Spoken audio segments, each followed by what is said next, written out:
जय भीम, नमो बुद्धाय। बुद्धं शरणं गच्छामि, धम्मं शरणं गच्छामि, संघं शरणं गच्छामि। जय भीम, नमो बुद्धाय, जय संविधान। आज तारीख 28/11/2022 सोमवार का दिन। सोमवार का दिन मना और 28 नवंबर का दिन एक भारत देश के महात्मा, सबसे बड़े और ऊंचे महात्मा का परिनिर्वाण दिन, परिनिर्वाण तिथि। अब फिलहाल बहुत से महात्मा ऐसे हैं, पर मैं तो भाई कहूंगा कि सबसे बड़े महात्मा ये थे। कौन? तो सबसे पहले अंबेडकर भीम बुद्ध गर्जना के ग्रुप द्वारा मैं आपके पास ये एक मानवता सत्संग का वीडियो हर रोज रख रहा हूं। सो आप सुनते हैं, कितना शेयर, लाइक, सब्सक्राइब करते हो, धन्यवाद है भाइयों बहनों। और यही आप मुझे ऐसे ही कुछ हिम्मत दिलाते रहेंगे, ऐसे मेरे वीडियो को देखेंगे, सुनेंगे, मानेंगे, आगे बढ़ाएंगे, तो भाइयों मुझे बहुत खुशी हो। तो कौन? इस देश के सबसे बड़े महात्मा जो 18वीं सदी में हो गए भाइयों। कितने साल हुए? 450, 450 साल हो गए। आजकल के जो बड़े बड़े महात्मा घूमते रहते हैं ना बन के, इस महात्माओं का काम नहीं ऐसे महात्मा के पास पानी भरे। मैं तो यही कहूंगा, क्यों? जो एक महामानव, महापुरुष इस देश के, मैं सिर्फ दलितों का मसीहा नहीं कहूंगा, भारत के मसीहा, ऐसे डॉक्टर बाबा साहेब आम्बेडकर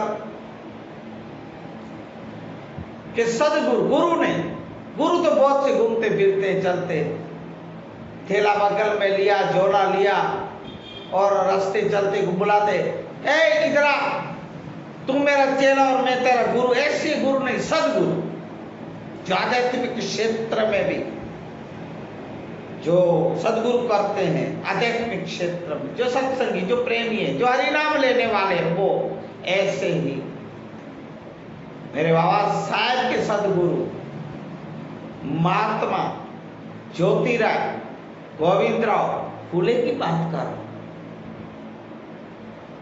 महात्मा फुले बाबा साहेब के सदगुरु थे। अब आप सोचो, जिनके सदगुरु इतने समर्थ हो, तो भाइयों आध्यात्मिक क्षेत्र वालों को पता हो, जो जिन्होंने गुरु सदगुरु किए होंगे, उन्हें, जिनके कुल गुरु होंगे, उन्हें ये पता होगा कि सदगुरु क्या होते हैं। वैसे देखा जाए तो जीवन में हर एक मानव इंसान सदगुरु, गुरु उत्साह करने चाहिए।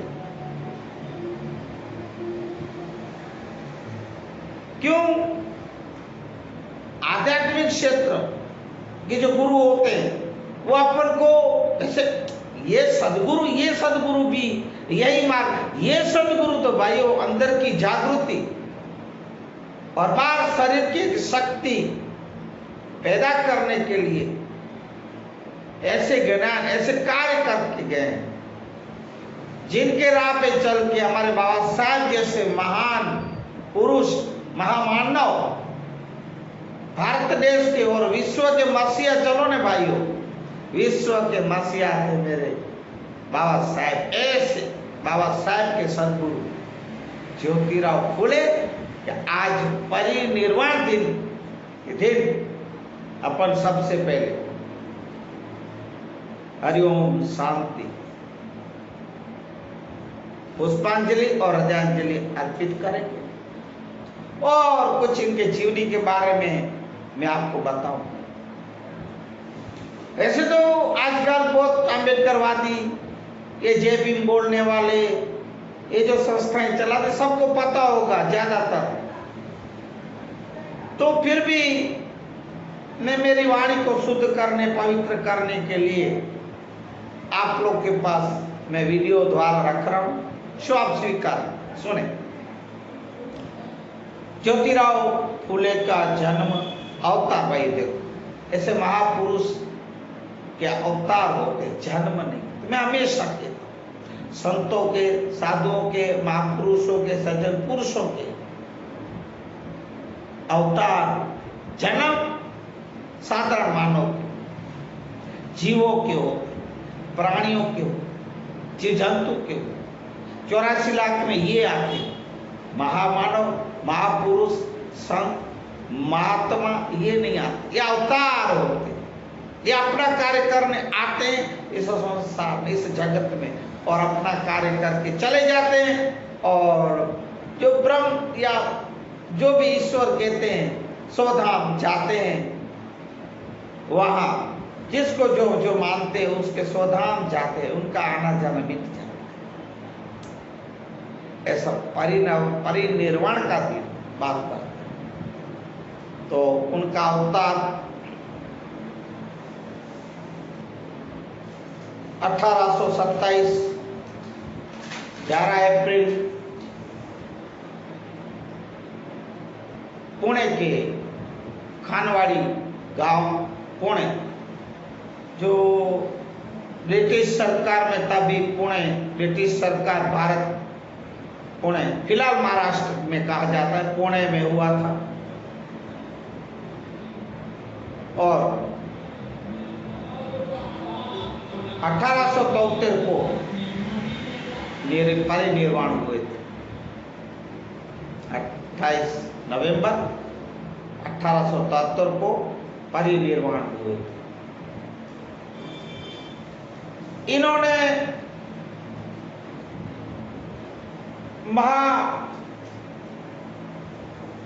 इन्होंने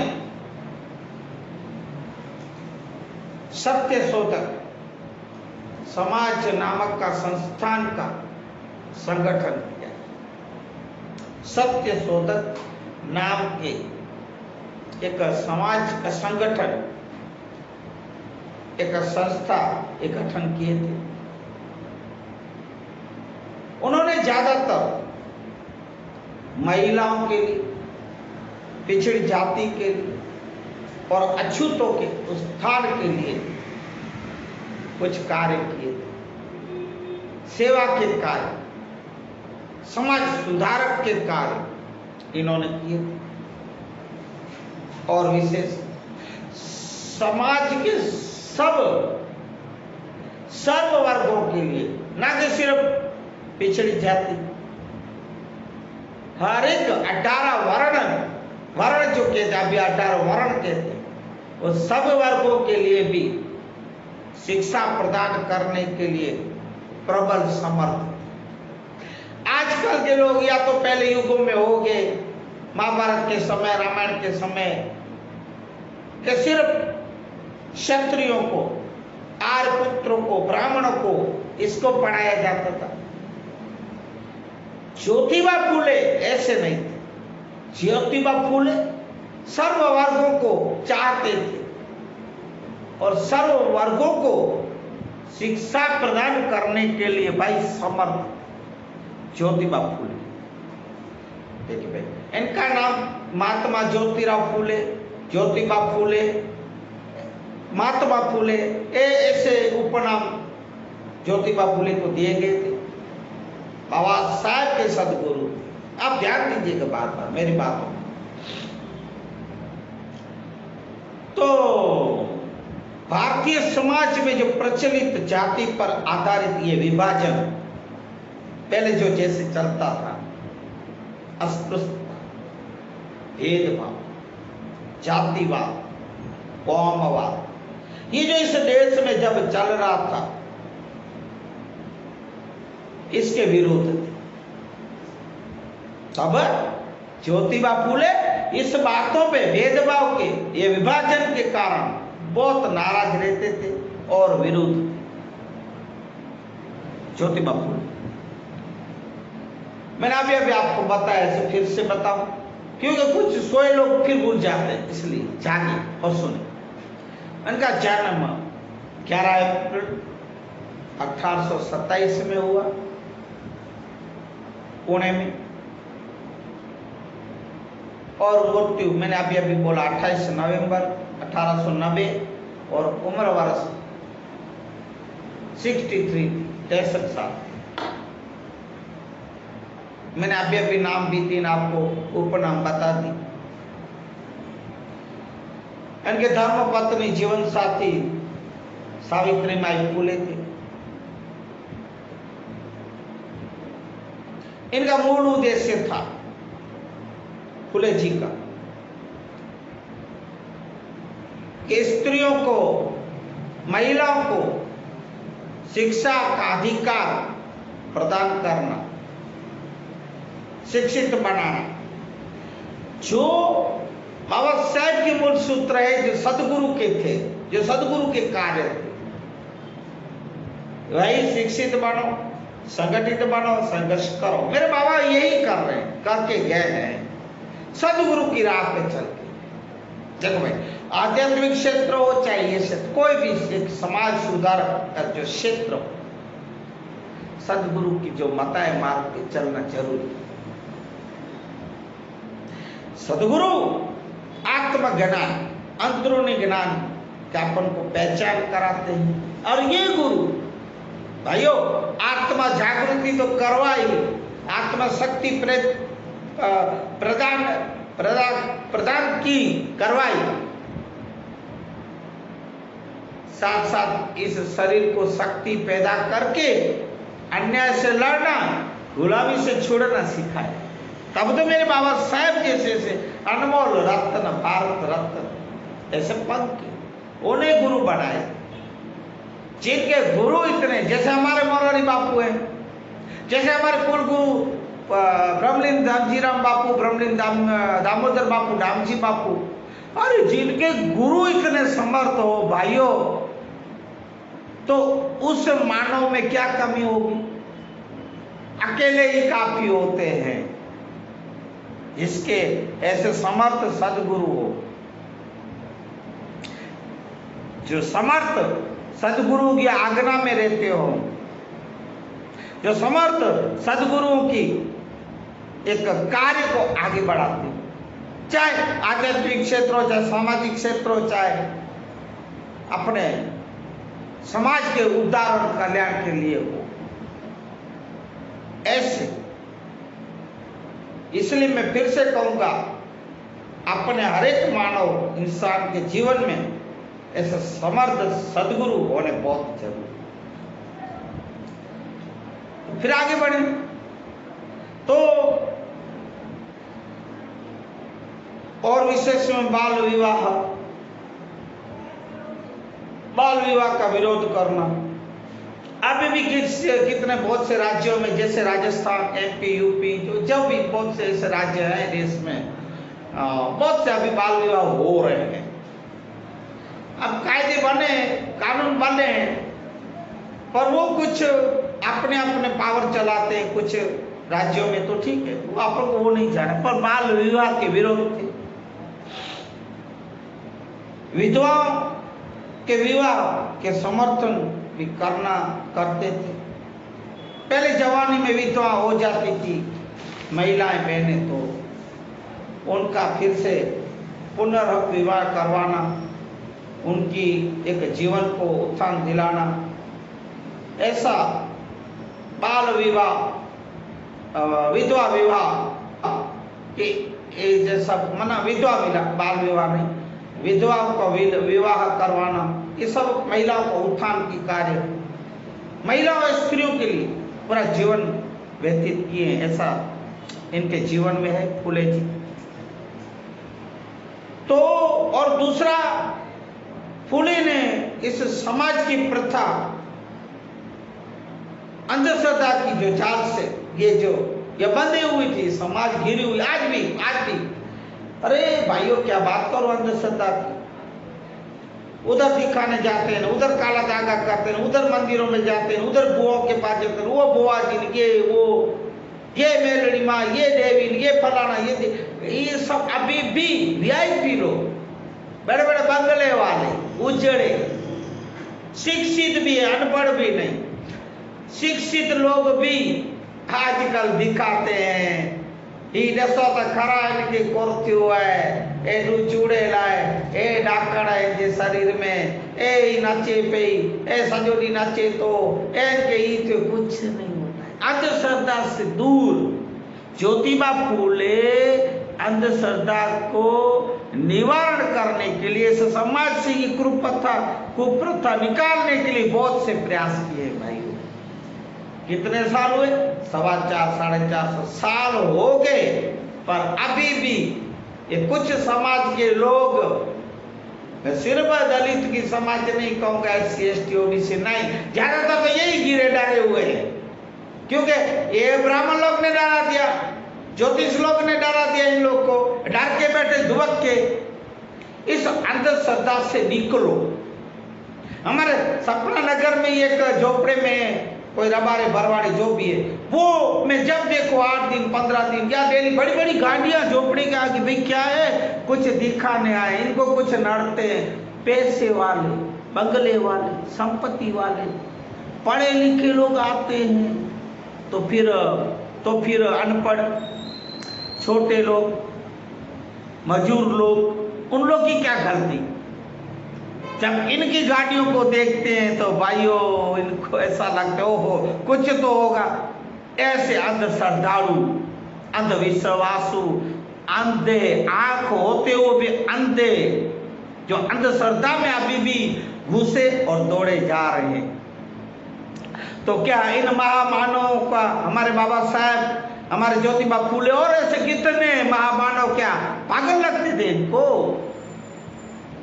पागल समझते क्या? इसलिए मैं भी कहूंगा अंधश्रद्धा से हटो, निकलो, कुछ नहीं होता है ऐसा। ना भूत, ना पेट, ना चुड़ैल, ना डाकण, ना खवीस, ना ये, ना वो, ना प्रेत आत्मा, कुछ भी नहीं होती है।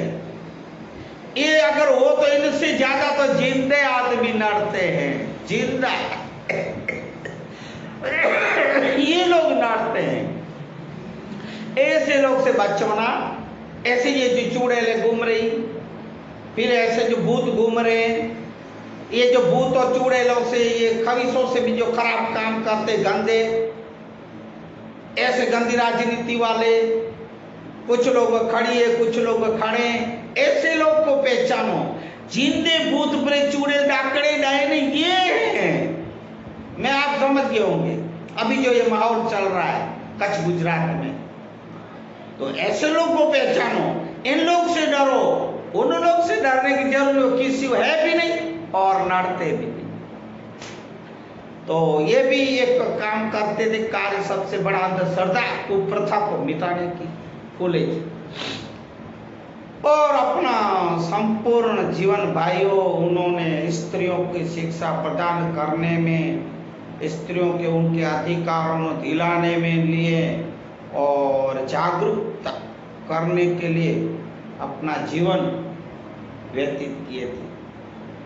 महापुरुषों ऐसे ही भाइयों महिलाओं के लिए, स्त्रियों के लिए, बच्चों के लिए, समाज के लिए, देश के लिए ऐसे अपना जीवन अर्पित किया है। उनके रास्तों को, उसके मार्गों को, उसकी बातों को पानी दोने में क्यों भूले जा रहे हो? किसकी वजह से उछले और ऊंचे फिर सिर और ये कॉलर ऊंचे करके घूम रहे हो? ये लोग ये सब अपना जीवन अर्पित करके पूरा जीवन परिवार एक त्याग कर दिए, बलिदान कर दिए हैं। ऐसे मेरे महापुरुषों को, ऐसे गुरुओं को, सदगुरुओं को आप उनके वचनों को, उनके सूत्रों को, उनको विचारों को भी सुन के जीवन में उतार के आगे बढ़ो रे भाइयों। क्यों अंधे हो के, आंखें होते भी अंधे हो के खड़े में गिरने जा रहे हो? मुझे क्षमा करें अगर आप लोग ज्यादा में कोई आपको ऐसा लगे कि मैं ज्यादा बोल देता हूं, तो एक बार नहीं, 2 बार नहीं, 3 बार नहीं, 4 बार नहीं, 5 बार नहीं, 6 बार, 7 बार मुझे क्षमा। अगर दुख लगता हो तो 2 निवाले खाने का ज्यादा खा लेना, पर मुझे क्षमा करना, पर यह सत्य है। तो 19वीं सदी में स्त्रियों को भाइयों शिक्षा नहीं दी जाती, गुलाम बना के रखा था। क्यों? कि तब ये मनवादी लोग मनुस्मृति अमल में लाए। मैंने पढ़ा और सुना है भाइयों कि स्त्रियों को पैर की जूती मारनी चाहिए। इस पैर क्यों? क्या स्त्री खिलौना है? महिलाएं खिलौना है क्या? पैर की जूती मारनी जाए, पैरों के नीचे रखा जाए। स्त्रियों की जगह तो पैरों में ही होनी चाहिए, स्त्रियों से ऊपर हम और कुछ नहीं। रहने दो। अभी तो महिलाएं मेरी माँ बेटियां हैं, कहां निकल और पहुंच गई। ये वहाड़े लोग, ये कुबुद्धि वाले, तुम लोग नहीं पहुंच सकते वहां। महिलाएं बेटियां पहुंची, आकाश में उड़ी, पायलट बनी, और भी कितने कार्य किए। आप लोग जितने इस रमत गमत खेल कूद के उसमें नहीं जीतते हो, अवार्ड नहीं करते हो प्राप्त, इतने तो महिलाएं बेटियां ही करती है।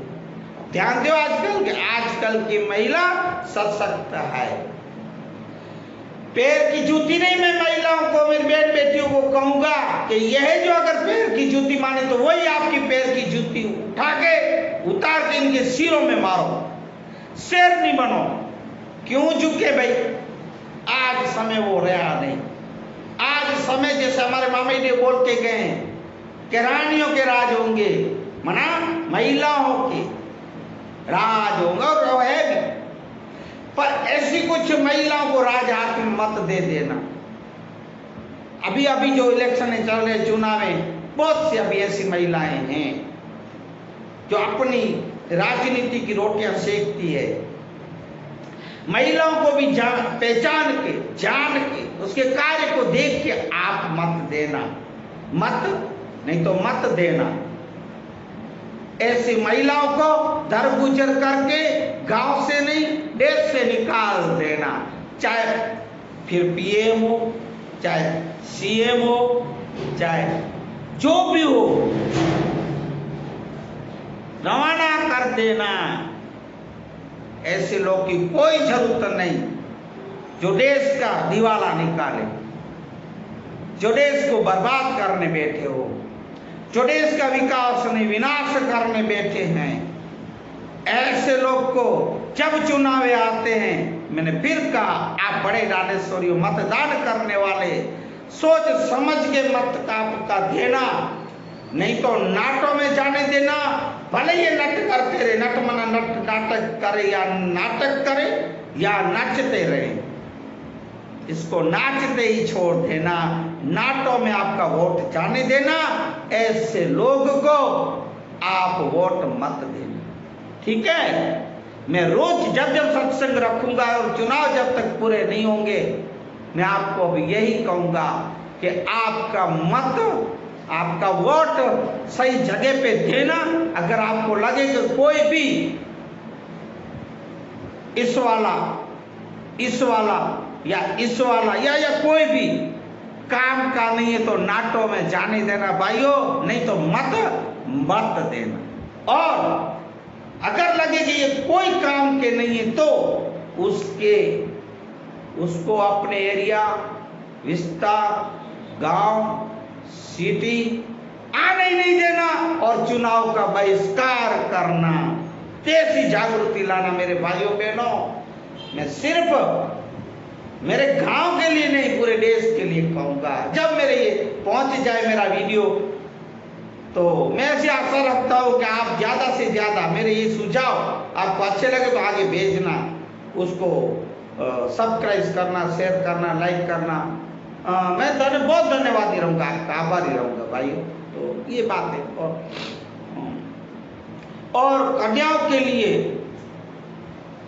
भारत के इस देश में प्रथम पाठशाला जो खोली गई, चालू की गई, ज्योतिबा फूले ने, महात्मा फूले ने की।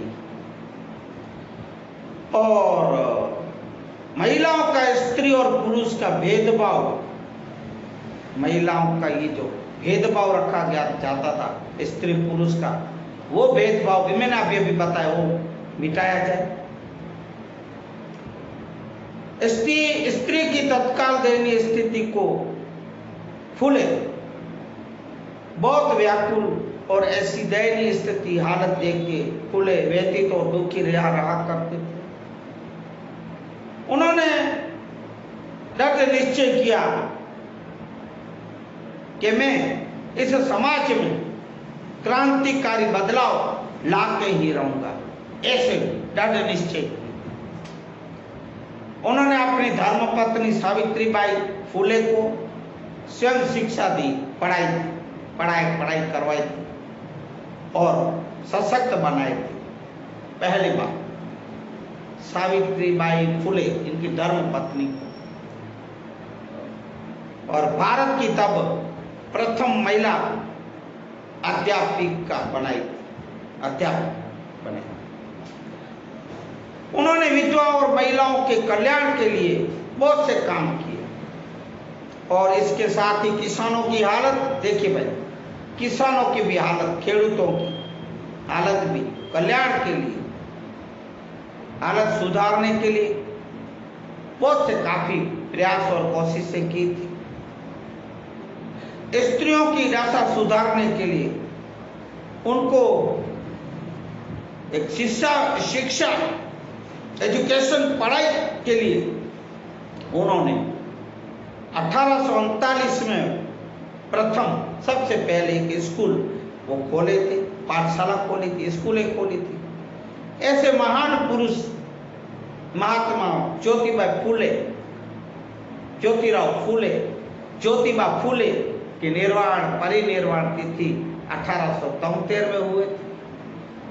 ऐसे महापुरुष के आप पुस्तक, मैं तो शास्त्र कहूंगा, तो ऐसे महामानव महात्मा कि आप जीवन को पढ़िएगा, अपने जीवन में उतारिएगा।